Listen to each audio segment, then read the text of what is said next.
Oi, gente. Bom, eu tenho andado sumida realmente, mas eu vou tentar gravar mais vídeos para vocês, né? Eu tô até um pouco gripada, mas eu vou conseguir voltar àquele ritmo de antes. Bom, hoje eu vou gravar um vídeo que um aluno pediu para comentar sobre prova oral. A oral é o psicológico do candidato, tá? Eu trabalho o psicológico de vocês. Vocês devem trabalhar o psicológico para ir para uma prova oral. Porque o conteúdo vocês já têm, vocês já chegaram numa prova oral, numa fase oral. Então tem que trabalhar o psicológico. Tem que chegar lá, ser frio, embora seja muito difícil realmente, eu não vou negar. É uma das piores sensações que você tem, de você sentar numa cadeira e de ser avaliado por uma banca examinadora que está na tua frente, te olhando de forma muito séria, e você o tempo todo achando que ele vai fazer, que o examinador vai fazer uma pergunta que você não sabe, e você vai ficar ali sendo taxado de burro, principalmente quando tem público. Né? Não está só a sua banca examinadora, mas também tem um público ali olhando para você, geralmente são concurseiros, e eles estão ali olhando para você, te avaliando as suas respostas, avaliando o seu erro. Então é uma situação muito complicada, mas você tem que lidar com ela. A profissão da gente, a carreira jurídica, ela depende realmente do psicológico, da sua fala, da sua oratória, e é isso que você vai trabalhar para uma prova oral. Eu nunca fui muito fã de fazer grupos de estudos, marcar com os colegas para poder ficar estudando junto. Eu fazia parte de grupos de estudos, assim, e-mail, correio web, grupos de WhatsApp, em que a gente ficava trocando material, fazendo perguntas e respostas. Era uma coisa bem interessante, mas marcar um encontro para todo mundo estudar junto, isso eu achava que atrapalhava. Só que na oral eu acho muito importante, porque o seu colega pode avaliar a sua oratória e você pode avaliar a oratória do seu colega. E ambos ficarem se ajudando. É como se fosse uma avaliação mesmo, como se fosse a banca examinadora avaliando cada um de vocês. Então o teu colega está ali, ele está super preparado, ele chegou na mesma fase que você, ele vai avaliar a sua fala e da mesma forma você vai avaliar a fala dele. E na medida em que você avalia a fala do outro, você acaba aprendendo muito das coisas que você deixou passar. Uma coisa que eu acho importante abordar sobre o outro, na questão de ficar estudando juntos, é o a e o é. Quando a gente fala, eu mesma já dou aula há 2 anos e vira e mexe eu falo e eu sei que isso é muito ruim para uma prova oral. Atrapalha um pouco a oratória. Eu, quando fiz a oral da AGU, eu não fiz cursinho de oratória porque eu não tinha grana para isso. Então eu ficava chamando os meus colegas para a gente combinar o encontro e ficar estudando para a prova oral. E num desses encontros, acabava que sempre tinha um colega que fazia cursinho para oratória e eu obtive essas dicas. Toda vez que o colega for falar ou você levanta uma placa para mostrar para o colega para ele parar com isso, para justamente não atrapalhar na oratória dele. Porque fica muito chato se o colega ficar o tempo inteiro.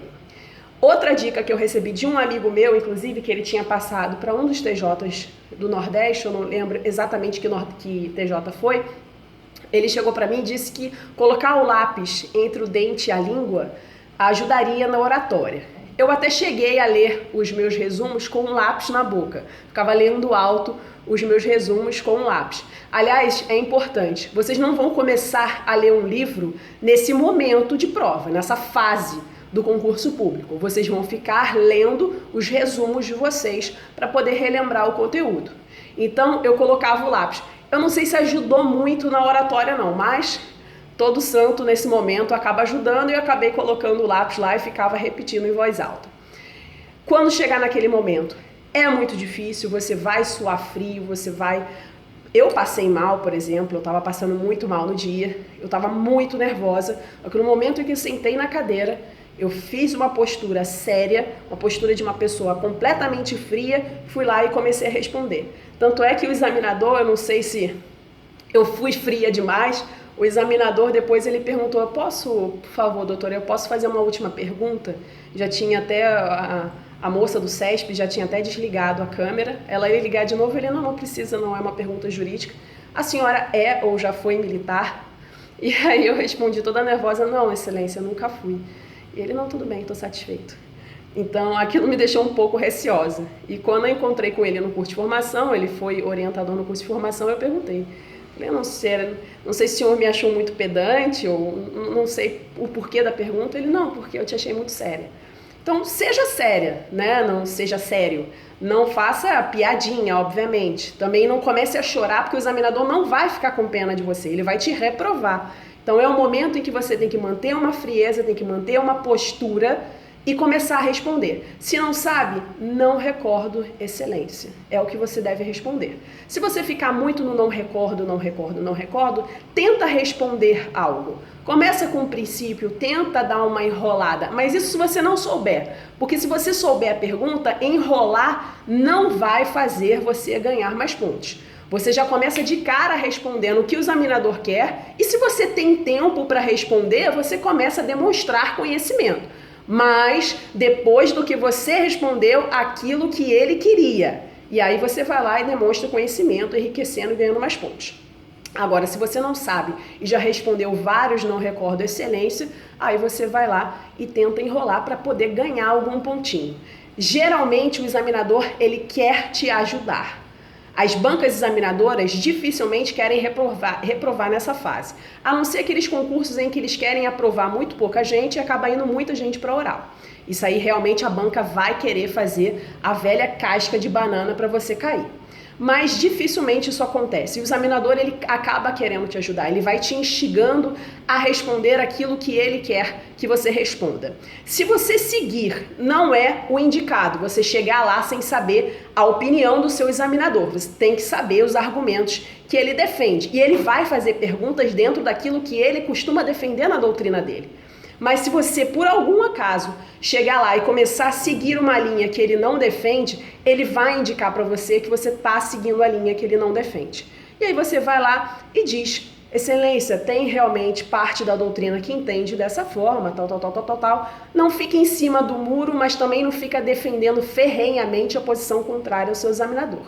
Tá? Demonstra para ele que você sabe aquilo que ele está defendendo. Se você começou com a posição contrária. Os examinadores são pessoas e seres humanos são vaidosos. É óbvio que se você ficar defendendo uma linha completamente contrária dele, ainda criticar a linha dele, você vai ser reprovado. Se você chorar, você vai ser reprovado. Se você não souber nem o seu nome na oral, você vai ser reprovado. Então demonstre frieza, demonstre conhecimento, mas de forma sucinta. Vá direto ao ponto, depois você começa a demonstrar conhecimento se você tiver tempo para isso. Respeito à banca examinadora, sempre chamar de excelência, vossas excelências, cumprimentar quando você chega, cumprimentar ao sair. Isso é importante, faz parte da educação, ainda mais no mundo formal como o nosso. Bom, mandem o convite da posse de vocês, que eu ficarei muito feliz de estar na posse de cada um dos meus alunos. Nós ficamos por aqui. Até breve.